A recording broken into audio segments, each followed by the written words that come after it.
Pernah dengar orang bilang pindah KPR ke bank syariah susah, repot, dan gak jelas. Di video ini kita bongkar satu-satu.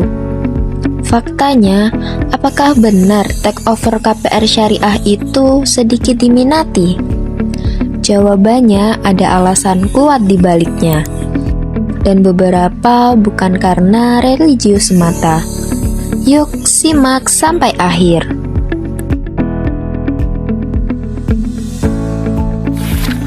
Pertama, secara keseluruhan, pembiayaan perumahan di bank syariah menunjukkan pertumbuhan yang nyata dalam beberapa tahun terakhir.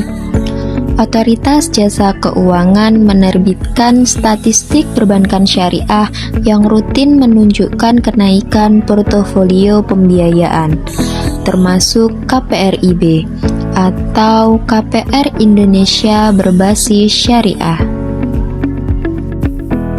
Alasan pertama, proses administratif dan biaya. Take over artinya memindahkan sisa kewajiban pembiayaan dari bank A ke bank B.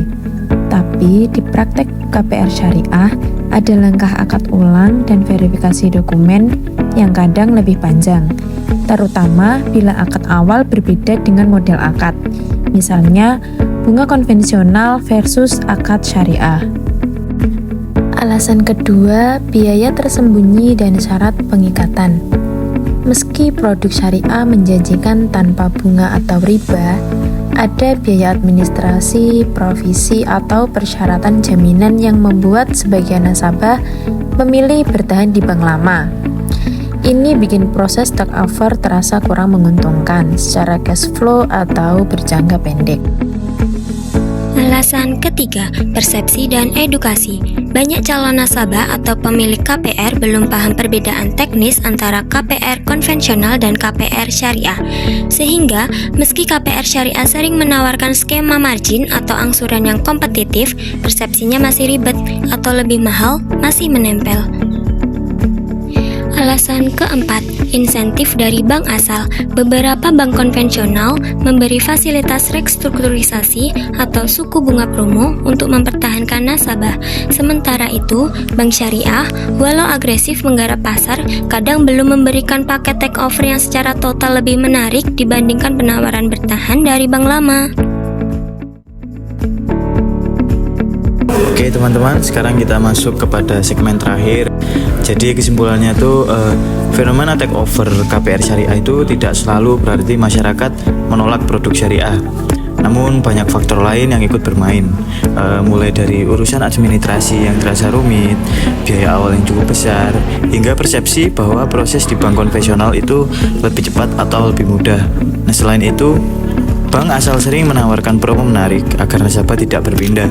Nah, semua ini tuh bisa membuat sebagian orang berpikir dua kali sebelum hijrah ke sistem syariah. Namun, terdapat kabar baiknya. Sekarang banyak peluang besar bagi siapapun yang ingin melakukan hijrah finansial secara bertahap. Bank-bank syariah kini mulai semakin aktif mengembangkan produk KPR dan program take over dengan skema yang lebih kompetitif, transparan, dan tentunya sesuai dengan prinsip syariah. Kalau kamu termasuk yang sedang mempertimbangkan take over ke bank syariah, ada 4 langkah praktis yang dapat kamu lakukan supaya membantu keputusan tepat dan menguntungkan. Yang pertama, kamu dapat melakukan hitung total biaya secara menyeluruh. Jadi kamu jangan melihat hanya angsuran per bulan, namun bandingkan total kewajiban sisa bank lama dengan seluruh biaya take over di bank syariah, termasuk biaya administrasi, notaris, dan akad baru. Ini tuh akan menunjukkan apakah langkah hijrah kamu itu benar-benar lebih ringan atau justru menambah beban. Yang kedua, cek jenis akad yang digunakan. Nah, kalau KPR lamamu berbasis bunga, pahami dulu akad pengganti di bank syariah. Apakah murabaha atau musyarakah mutanakiso, atau dengan kata lain kerjasama kepemilikan bertahap. Nah, pahami juga cara kerjanya agar kamu tahu apa yang sebenarnya kamu bayar, bukan sekedar ganti nama bank. Langkah yang ketiga, tanyakan insentif dan simulasi lengkap. Mintalah bank syariah memberikan simulasi detail berisi tenor, margin, biaya asuransi, dan semua komponen lain yang akan muncul selama pembiayaan. Transparansi ini tuh sangat penting. karena supaya kamu tidak terkejut di tengah jalan apabila ada yang tidak sesuai dengan apa yang kamu harapkan. Lalu langkah yang terakhir, gunakan hakmu sebagai konsumen. Di sini tuh apabila ada hal yang belum jelas, kamu jangan ragu untuk bertanya langsung ke bank atau pihak layanan konsumen OJK. Nah, dari situ tuh mereka bisa membantu menjelaskan hak dan kewajibanmu sebagai nasabah agar kamu tidak salah mengambil langkah dan salah mengambil keputusan ke depannya. Mungkin tadi itu adalah langkah-langkah yang dapat kamu lakukan untuk kamu mengambil keputusan dengan benar dan tidak memberatkanmu di depan hari kemudian. Cukup video kali ini. Jadi take over ke bank syariah itu bukan cuma soal pindah cicilan, tapi juga tentang memahami sistem, menghitung manfaat, dan memastikan semuanya sesuai nilai yang kamu yakini. Nah, kalau kamu tertarik, di video berikutnya kita akan bahas cara menghitung take over yang benar-benar menguntungkan, lengkap dengan contoh simulasi nyata agar kamu bisa lihat perbandingannya sendiri. Tulis ya di kolom komentar kalau kamu mau kita lanjutkan topik ini, dan jangan lupa like, subscribe, serta nyalakan loncengnya biar kamu nggak ketinggalan update terbaru dari kami. Terima kasih.